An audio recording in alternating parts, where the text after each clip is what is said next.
Mila Kunis has become one of the most popular and interesting actresses in all of Hollywood. Since she began acting, she's amassed an excellent body of work that includes prominent parts in both films and television series. From That 70s Show to her latest movie, Luckiest Girl Alive, there's nothing she can't do.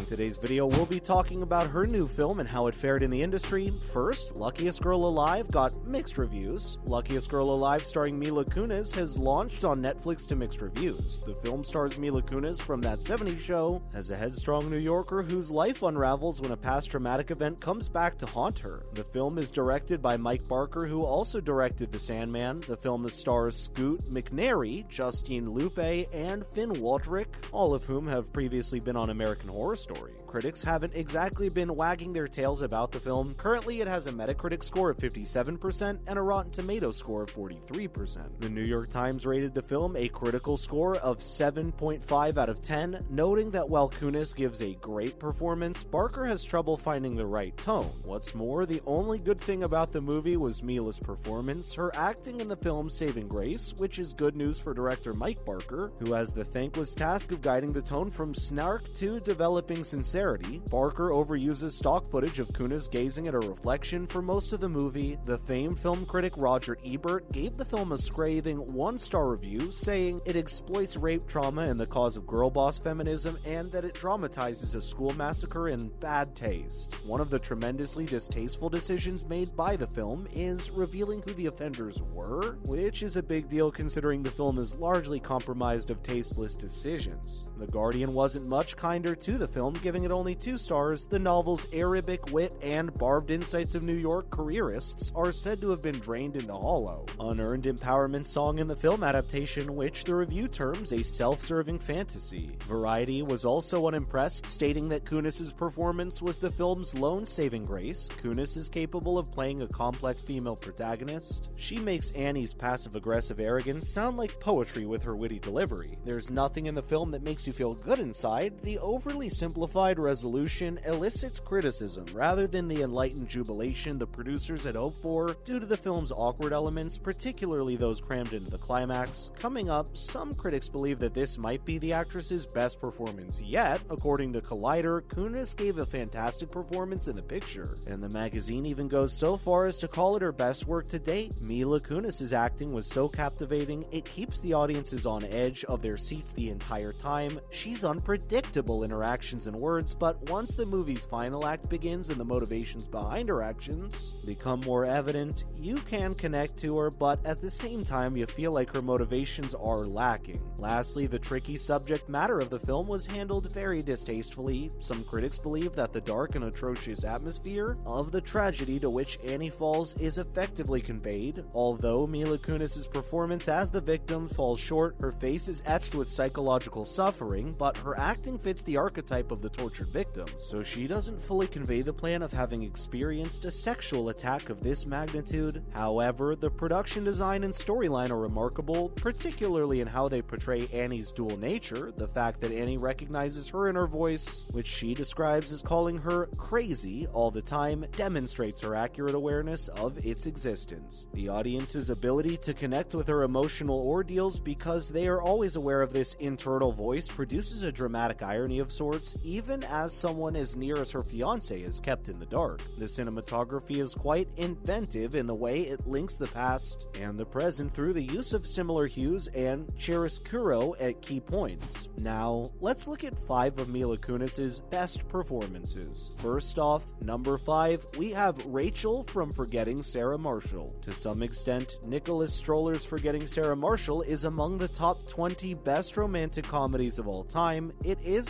full of sharp humor, tender moments, and fully realized characters. Peter, played by Jason Segel, is the heartbroken boyfriend who runs away to Hawaii after being rejected by his Hollywood actress girlfriend, trying to recover from his heartbreak, but it turns out his ex is a guest at the same hotel. Sarah Marshall is an aimless young woman who is headed straight for the famous musician Aldous Snow on the crest of her wave of fame. This dynamic triad seems to attract all manner of mischief. Mila Kunis' Rachel stands smack dab in the middle, and she's the only one who seems to have her bearings. In a romantic comedy, when the two men are such flailing failures, it's nice to witness a strong, confident woman. Now, for Jamie from Friends with Benefits at number 4. For many of the same reasons that Forgetting Sarah Marshall was successful, Friends with Benefits, which starred Mila Kunis as Jamie, also hit in 2011. She's more than just a casual champion. Her character Rachel and Justin Timberlake's character Dylan are both invested in their relationship even when they're just friends. When she hired him for a high-profile advertising position in New York City, they hit it off immediately. They're both so devoted in their work that they have little time for personal connections.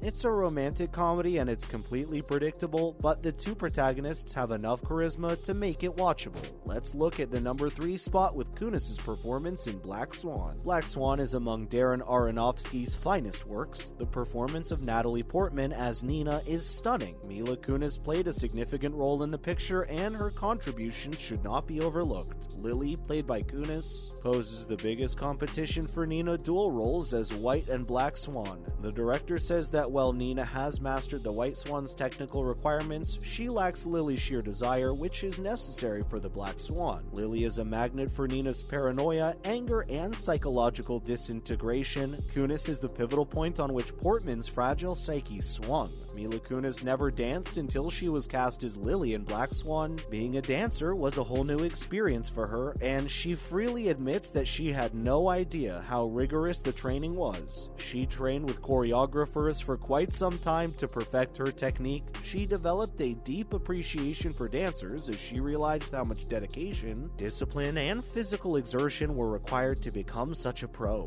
Easily Mila Kunis' greatest performance to date. Now for the top 2, with Amy from Bad Moms and Bad Moms Christmas. The Bad Mom movies have got to be one of the funniest movies out there. Mila Kunis stars alongside Forgetting Sarah Marshall co-star Kristen Bell and the reliably hilarious Kathryn Hahn. Most of the women in these works are mothers who are struggling to cope with the unrewarding responsibilities of motherhood. Kiki, played by Belle, is an oppressed housewife whose husband expects her to do all of the parenting. Carla's, portrayed by Hahn, is a hot mess who treats her children with indifference. Then there's Kunis' Amy, who works hard to support her family despite being married to an adulterous man. When something clicks in their group's consciousness and they explode, inspiring and hilarious, this film's a must-see for any feminist film fans. Those lazy women would be portrayed as unpleasant and self-centered in a film of lower quality. In the craziness of parenting, they find some sanity and relief in the comedy Bad Moms. Finally, we have Mila's best performance, in our opinion, as Meg Griffin from Family Guy.